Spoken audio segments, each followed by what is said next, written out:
Bonjour les amateurs de voitures, aujourd'hui avec Ross, on fait l'essai de la Toyota Mirai 2022 XLE, le modèle de base mais qui est quand même extrêmement bien équipé.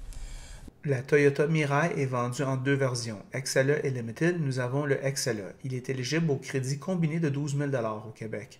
La pile à combustible à l'hydrogène fonctionne comme suit. L'hydrogène doit être comprimé, puis il est mis dans un réservoir renforcé dans votre voiture. C'est comme faire le plein d'un réservoir de propane. Il faut 5 minutes pour le faire. Au Québec, il n'y a qu'une station de service, la Ville de Québec. Il n'y a pas d'autre infrastructure. La Mirai a 647 km d'autonomie et 182 e-horsepower.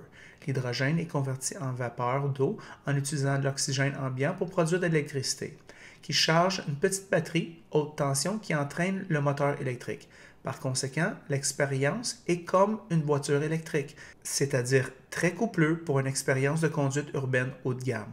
De plus, ce modèle de base est magnifique, beaucoup plus beau que la génération précédente, avec un système de son JBL, des sièges hyper confortables, inhabituels pour une Toyota, des matériaux doux au toucher partout, des aides à la conduite et cette sensation de Lexus qui était indéniable. Une véritable expérience de conduite premium. À noter derrière mon ordinateur, je ne peux m'empêcher de penser à quel point que j'aimerais cette voiture en tant que 4 roues motrices hybride à essence. Mais avant tout, je vais vous parler un petit peu, question de garder, de rester fixé et de ne pas perdre le focus sur qu'est-ce qui se passe avec le transport. Essentiellement, il y a une transition qui se fait dans le monde de l'automobile. On passe d'un monde à essence à un monde qui n'est pas à essence. Alors, c'est quoi ça veut dire ça? Ben, ça veut dire que ça change la tank de gaz. OK? Avant, on mettait du gaz dans une tank, il y a de l'énergie dans ce gaz-là et le moteur à combustion brûlait cette énergie-là pour créer du mouvement et de la chaleur. Dans le fond, c'est ça un moteur à essence. C'est un gros compresseur d'air qui fait en sorte qu'on met du gaz et de l'air dans une chambre de combustion sous pression.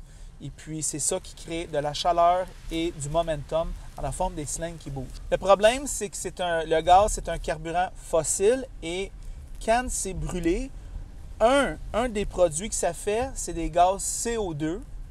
Et puis, les gaz CO2, ben, ça contient la chaleur lorsqu'on met ça à grande échelle sur une planète, dans une atmosphère.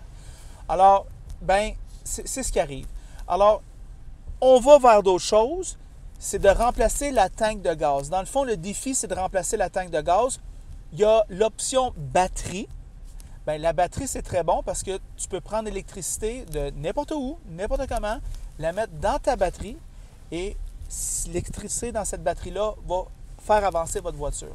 L'autre option, c'est de compresser du gaz hydrogène, la mettre dans des tanks à haute pression dans une voiture et cet hydrogène-là est combiné avec l'oxygène et ça crée de la vapeur d'eau et de l'électricité. OK? Alors, c'est ça qui se passe. Alors, pourquoi... Bon, vous allez dire, ben, si on utilise c'est très énergivore faire compresser du gaz hydrogène. Oui, mais l'avantage sur ça, c'est que ça te permet d'utiliser n'importe quelle source d'énergie. OK? Alors, c'est ça la valeur ajoutée d'une batterie ou de l'hydrogène, c'est que pour la charger, tu peux utiliser des sources d'énergie, celles que tu veux. OK? Ça n'a pas besoin d'être un gaz carburant fossile. Ça peut être solaire, ça peut être hydro, ça peut être charbon, ça peut être nucléaire, ça peut être... Toutes les sources d'énergie, bien, ils deviennent des sources d'énergie potentielles pour les batteries, mettre de l'électricité dans la batterie quand on la recharge, ou compresser de l'hydrogène pour la mettre dans votre voiture. Alors maintenant qu'on a une idée, hein, on comprend ce qui se passe, Ross, qu'est-ce que tu en penses de ce véhicule-là? Bien évidemment, on avait déjà fait l'essai, toi et moi, on pourrait dire la génération 1.5 de la Toyota Mirai, il y a 2019. On avait quand même été impressionnés par la technologie. Oui. On l'est encore plus avec celle-là. Oh oui. Il y a quelques endroits qui la vendent en Amérique du Nord, la Colombie-Britannique, le Québec, la Californie et Hawaï. Fait que c'est quand même restreint là, où c'est que l'hydrogène est un peu plus accessible. Oh ouais. La braquette de prix, ben, ça va de 57 809 $ à 79 569 $. Le prix de notre modèle d'essai, 57 809 $. Quand même.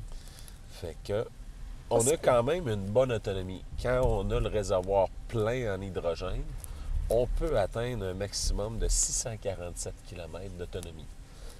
C'est 3,2 litres au 100 en consommant l'hydrogène.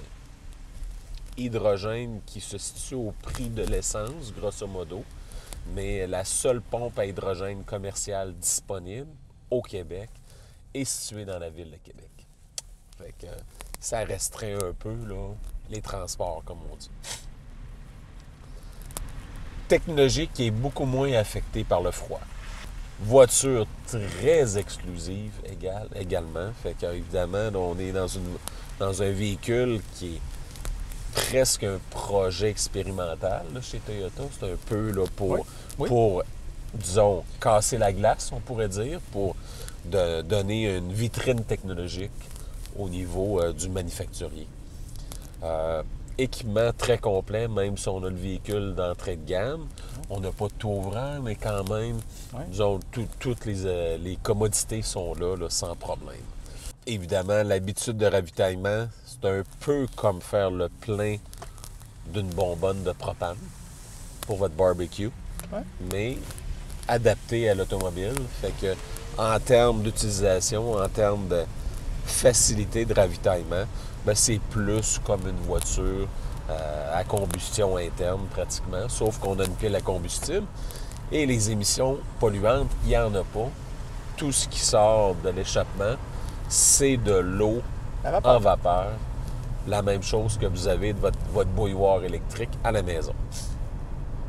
Les comptes, bien évidemment, borne de recharge extrêmement limitée, comme j'en faisais mention. Il y a juste une borne commerciale disponible au Québec. Elle est à la ville de Québec, sur le boulevard Amel. Prix élevé quand même, si on prend le modèle tout équipé. Moi, honnêtement, le modèle tout équipé, en plus, l'autonomie baisse un peu. Les places à la banquette arrière, c'est un petit peu restreint. Très restreint. Évidemment, c'est une 4 places, pas plus. On oublie ça. OK? Fait que c'est vraiment, là, vu que le véhicule ici est en mode propulsion, il n'y a pas de traction intégrale non plus. C'est pas une traction comme était l'autre génération que toi et moi, on avait essayé il y a 3 ans. Fait que c'est ce qui en fait un véhicule, là, avec... comment je pourrais dire, une voiture qui est moins adaptée pour la petite famille. Espace coffre limité, évidemment. L'ouverture du coffre plus restreint. Les sièges ne se rabattent pas non plus. Évidemment, disponibilité très limitée. Fait que, quelles sont tes premières impressions sur la Toyota Mirai 2022 XLE? En passant, même chose que la 2023, parce que le seul modèle disponible était la 2022.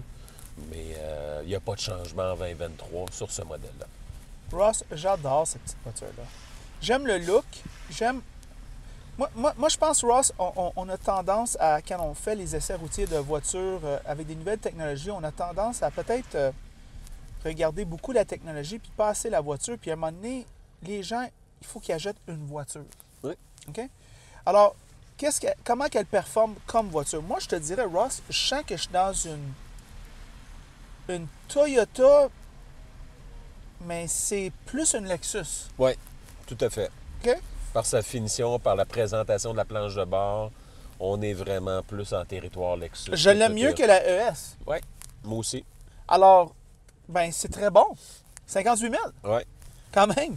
La technologie, comment c'est conduire une voiture à hydrogène? Mais là, il y a beaucoup d'entre vous qui ont déjà conduit des voitures électriques. C'est exactement la même chose.